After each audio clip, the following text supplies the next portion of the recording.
Thanks for pressing play on the Real-Time 3D in Education podcast. My name is Mike Washburn. Energy is infectious. When a teacher has passion and is excited about what they're doing and can transmit or share or have that energy and passion and excitement rub off on their kids, there's really nothing that can stop them. And classes that have this energy, you can feel it when you walk in. If you ever go into a school as a guest and end up in a class where the teacher is obviously just inspiring the heck out of their kids, and so you can feel that energy in the room when you walk in. You can feel that the kids are there, excited to learn, excited to do new things, excited to try something they've never done before. And I gotta say, I can't wait to have an opportunity one day to walk into Melissa Wrenchey's class, because I think if you walked into that class, that's exactly how you would feel. You would feel this unmatched level of energy from her class, from her kids. And it's because she has an unmatched level of energy herself. And you'll hear that in this conversation. You're going to hear how she uses tools like Unreal Engine and Fortnite, and even other tools like in making, like 3D printers, to just do absolutely phenomenal work. And the sense of adventure that both she and her students have for learning, and the lack of fear that they have in something not going right, and their ability to adjust based on things that aren't going the way that they're supposed to, is absolutely incredible. It's a lesson for people listening. And another lesson is the support she receives from her team, from the people she works with, and from her administrators. And so this is just an all-around incredibly happy conversation about what happens when you have the perfect storm of energy and passion and students that are teachable and really feed off that energy and passion. So when we come back, our conversation with Melissa Wrenchey. Melissa Wrenchey, welcome to the podcast. Well, honestly, thank you for having me. I'm excited to spend time with you and talk about gaming.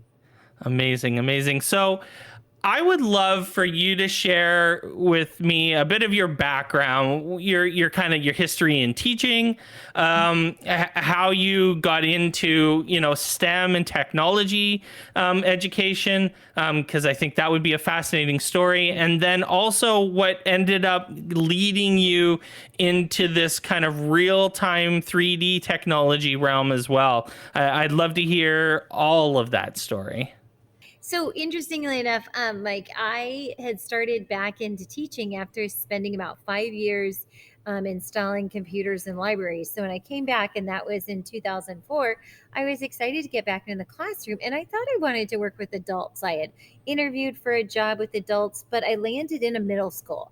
And I landed with colleagues and my students that were inspiring me. And so I really loved working with middle school students in media. Like, I realized quickly that my dream is actually to work with kids and inspire them to work with projects. So, that was a wonderful thing that I was doing. Some game design, I was working with some projects in media. We were doing web page development back in the day, the little HTML content and Mm-hmm. inserting your image. And then I landed a side hustle where I was working for this company called Cyber Camps or Giant Campus. And I was doing summer jobs, of course, because that's what we do. And so they were teaching some content on Flash.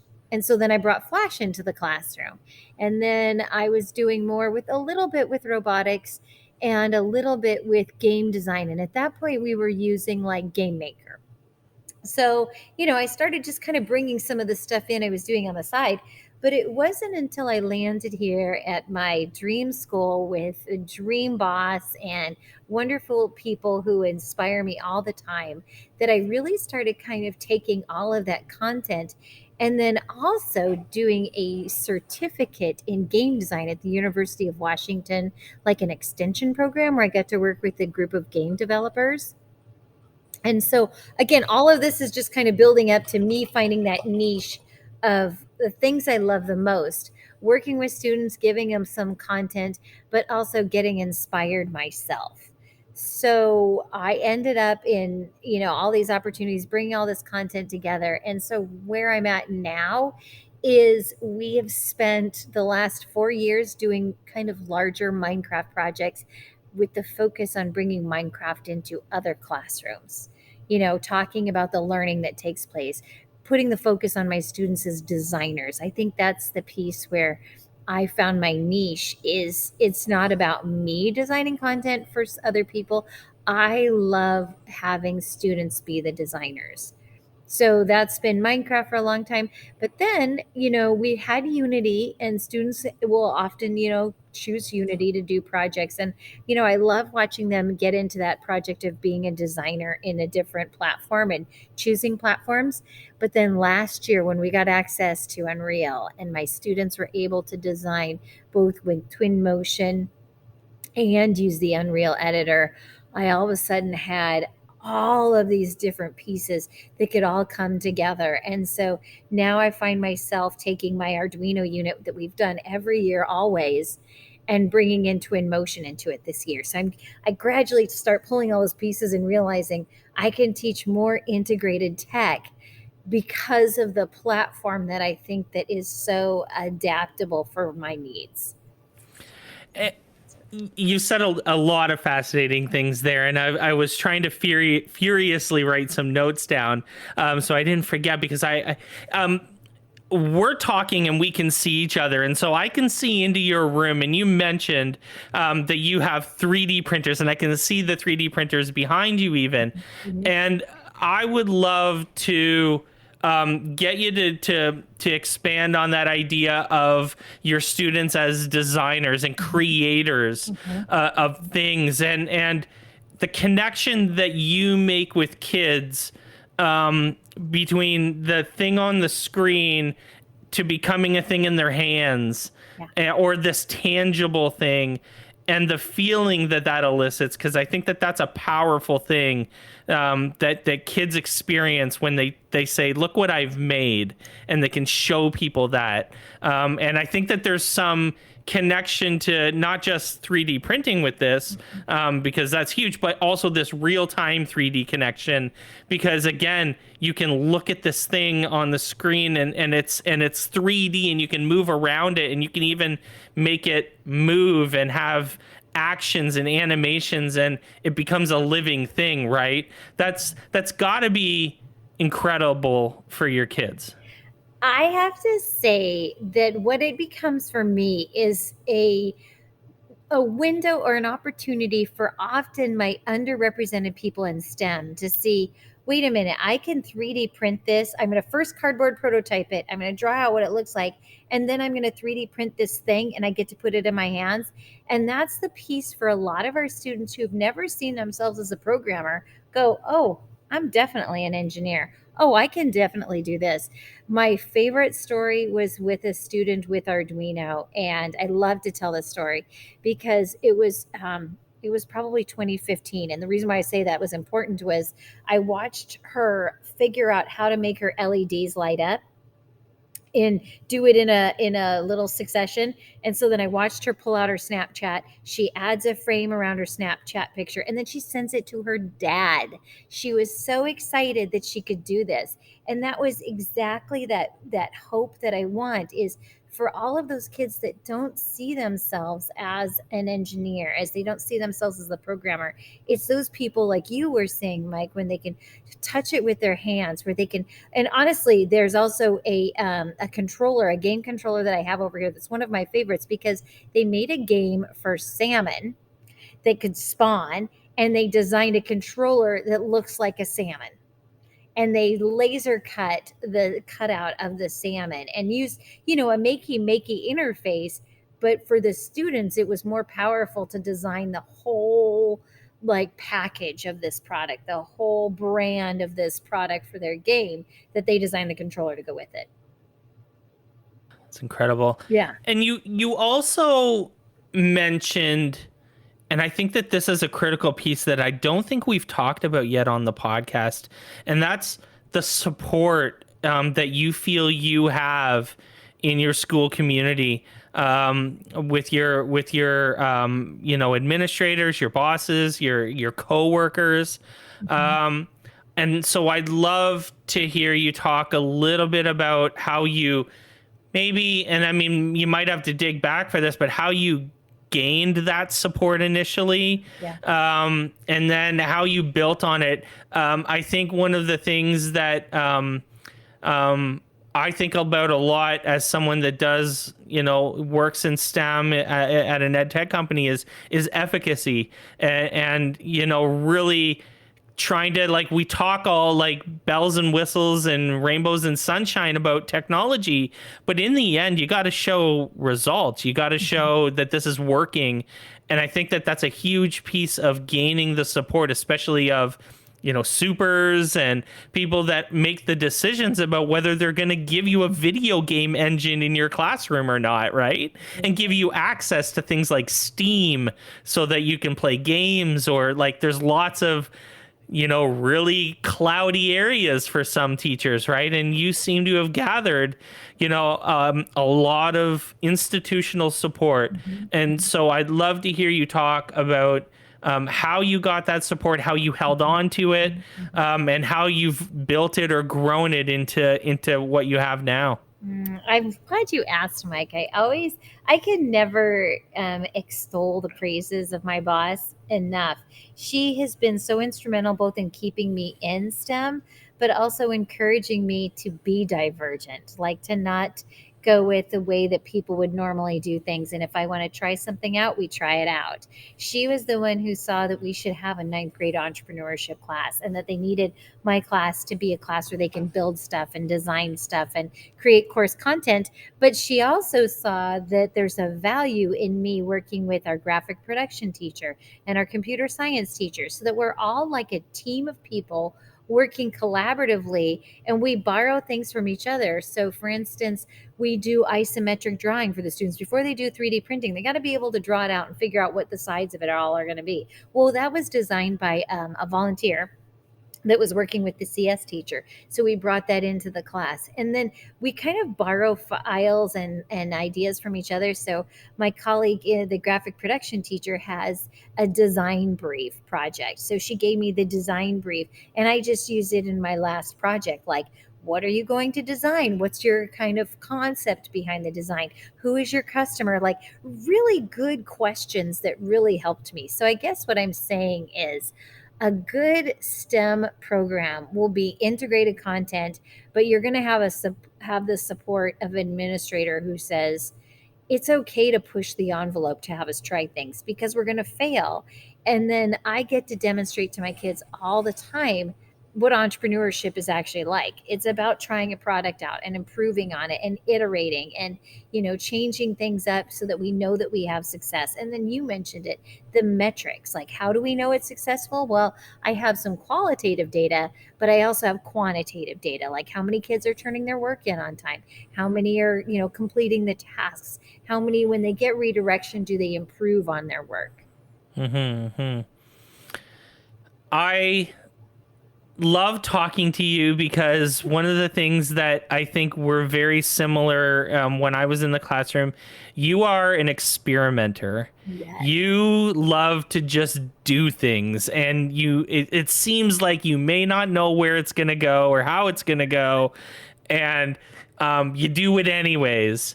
And I did that so many times. I tell stories about using something like the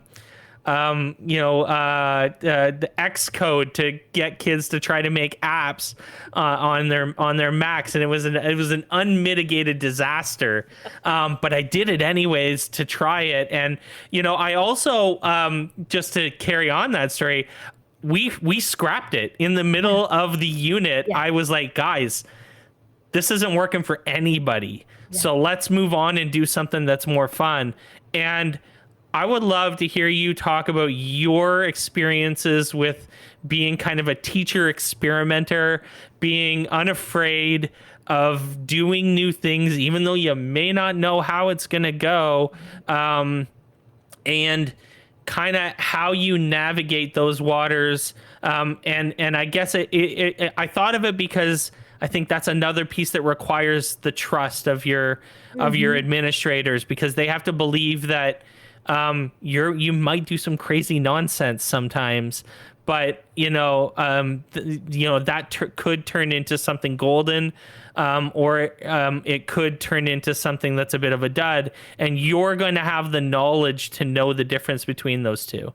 I hope I'm using my laptop sound. So at some point you were probably hearing me laughing, and I hope that was being picked up because I was laughing at you. Like, yes, there have been failures, and yes, there have been times when I'm like, "Oh, that didn't go over so well."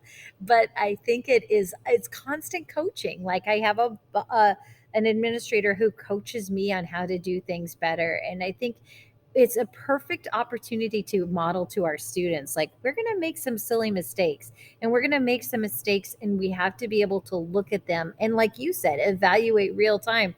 Oh, this isn't working so well, let's adjust this, let's make adjustments to it.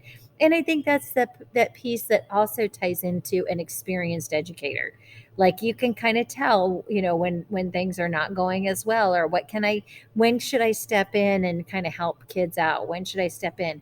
um, I was thinking about this with my kids when COVID hit, and we as a school shut down in, March, and the kids went home, and we had a really good group of ninth graders, and we ended up doing the same PBL, but we got a chance to really coach our kids through what it's like to work collaboratively with people remotely. And I really think that was one of the years where I got to work with my staff members we were all remote. We were connecting with each other. We were connecting with kids who were remote. And I mean, they did some outstanding presentations. Like one of the students you're going to laugh, because one of the students was doing his PBL presentation to judges, by the way, because we were able to get remote judges. He was able to present to judges remotely at the airport. Like you could hear him going through TSA, and we were kind of like, well, maybe you could have muted at that point. But he had his phone ready. And there was another student who was having internet troubles on her home laptop. So she had her phone ready. And what I think is what you see is kids will be flexible, especially if they know that their teacher is okay with flexing. Like they know that they can be flexible with me. There's some, guidelines that I have, but that also means that they can come to me with some crazy idea and go, "Can I try it?" And you get to say yes, because, and Mike, this ties back to the original question, because I have a boss that says the same thing to me. So I get to, in the same way, trust my kids are going to make some cool projects because I give them that freedom and choice. It's amazing how that carries over. Like, and it trust it. I've said this on many podcasts, on many times I've been interviewed. Trust is everything. Yes. And there's actually a really good book by Stephen Covey, who's like a super well known leadership person, and it's called The Speed of Trust.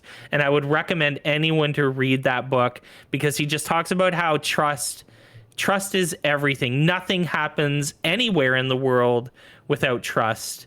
And it's amazing how that filters down, and a school culture of trust Mhm. is something that I didn't get a lot of experience at, but you can tell, like people like yourself, Jim Pedrick, who we've talked to on this Oh podcast, yeah. Steve Isaacs, the ultimate example of a school that just absolutely trusted him, Yes. like with unimaginable things that he just did that Yeah. no one else was doing.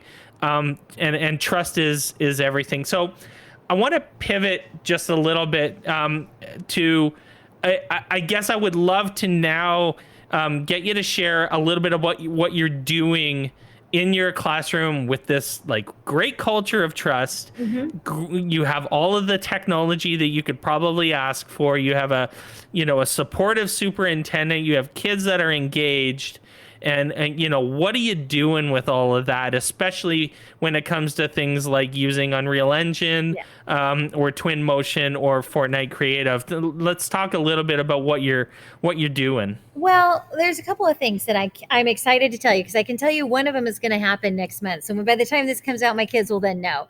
But what they're going to do is they're going to reach out to their former teachers, and they're going to interview their former teachers and ask them, what kind of a world can I build for your students to bring Minecraft into your classroom? I can remember when I was a student in your classroom. Here are some of the projects I remember. So it's going to tie into this entrepreneurship piece where they are going to have to be able to contact their teacher. They're going to have to be able to look at our district standards and address things for district standards. They may even be able to host the world, so they'll be able to kind of tailor the content for the teacher. It's going to be like an interview process where they find out needs and assessment needs.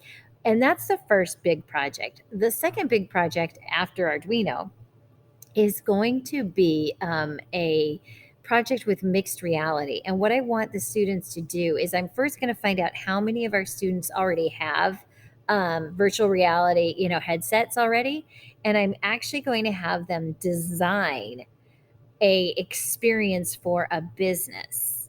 So they're going to contact a museum, they're going to contact a small business, and they're going to ask them, can we create a virtual experience for you for your business so that people can experience it without coming in?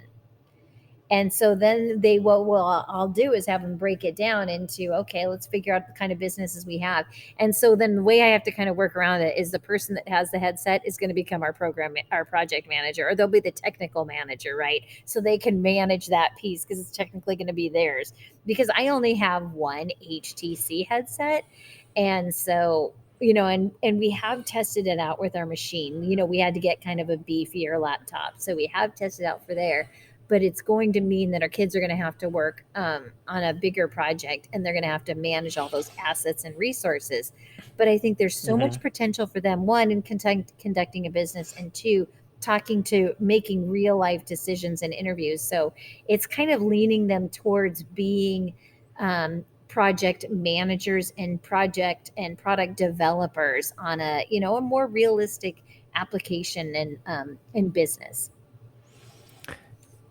It's amazing. I'm going to have to release this episode after the episode with Ben Kelly, because you have both talked about the exact same thing. Yes. And I love that about this group of educators, that are thinking and working with these tools, is that you're thinking, and maybe you can talk a little bit about this, because I think it's critical, this idea of connecting with the community, like not your school Right. community, your city, and connecting with businesses and working with businesses. Almost Ben even called it a side hustle, like that kids of the future, and we talked a little bit about like how some schools in Ontario anyways have garages, like machine shops Hmm. in the high schools, Yeah. and kids are learning trade skills, but they also charge for this work to have like to repair your car. You can bring your car to a high school, some high schools in southern Ontario, and get your brakes done, and you pay them like $40, and and it funds the shop, right? Yeah. And so imagine this, Hmm. right, as the skilled trades of the future. That's what Ben was talking about, and you're talking about something very similar by Imagine. by imagine that, about providing this service to the local community, Hmm. almost like a business. And you may not be thinking about charging or whatever, but this idea of connecting with the community about, again, another example of tangible impact Hmm. of schoolwork on the outside world. I mean, that community connection is powerful, right? It is. Uh, for me, and where I've seen my most, I want to say industrious or entrepreneurial students, if I use the word, they have been students who have actually created almost their own version of an internship where they contacted a business. It's typically a student in their freshman year, as a rising, they're finishing out their freshman year, they're rising sophomore, and they've contacted a business and they've worked for them. And I keep telling my kids, like, start contacting businesses, offer to be a social media poster for them. Like, like they could do that over the summer without necessarily being paid, and it could be a side thing, but they could become like helping out that business and doing their own version of an internship. And I think it's powerful to teach our kids that find a niche, a need that a business has, and you go out and contact them. And I think I could see that as the future of kind of seeing our kids kind of rise up and find where they can meet unique needs, because they're going to have to be continue to do this as we watch how businesses are evolving, and these side, we talked about side hustles, or these kind of gig economies are going. Like, you're going to be able to find a need that people haven't even thought of. And I don't mind telling you this because I love to brag about the kids, but two of our freshmen came to STEM with already a business already up and running. One student had already 3D printed the content for her business. I'm going to leave it. I'm going to leave it out here until later and see how she does. And then another student is doing a nonprofit work. And so they're both doing their own thing. They came here, they already had it established, they're already working on it. And these are kids that are rising freshmen that are doing this. It's It's just amazing. impressive. And I do have one little thing to add to you, and maybe it's a brag, maybe it's not. There goes the lights. I had students that are my graduate work was all about giving women the opportunity to do just what we're talking about. So when COVID hit again, and we were normally doing trainings, we would do some things we offered at the Big Brothers Big Sisters. We had done some trainings at different places. The 6 women that were featured actually went out to local businesses, to a local library, and contacted them and offered online training during COVID. And it was just an It's opportunity of amazing. following the work that they did, and just sitting there and going, you found a need, you created this content. It was so funny. I contacted them and I go, so what have you guys been doing this summer? And I'm like, everything okay? And they're like, oh yeah, we've just been hosting these trainings, we've had a few online.